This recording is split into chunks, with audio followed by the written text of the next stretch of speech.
so. Okay. Who was the anchor that was suspended? The one James called? There was a guy named Scott Van Pelt. Now, I don't know for sure. I never knew for sure. I just heard that he got suspended. There was speculation that it was because of me, but obviously, Gary did some research on it.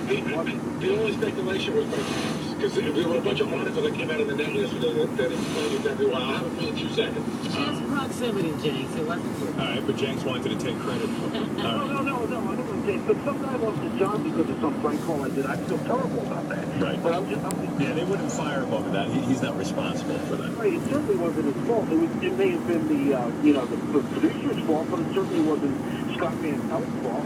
Right, well, he wasn't fired for that reason. All right, Jenks, thank you. Cyrus, go ahead. Suspended, apparently, not fired. Right. Go ahead, Cyrus. Did you fall asleep?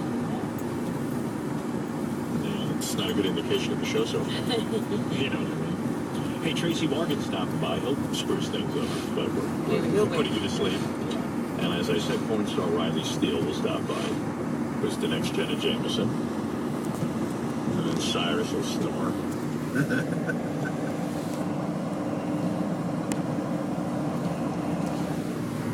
His notes that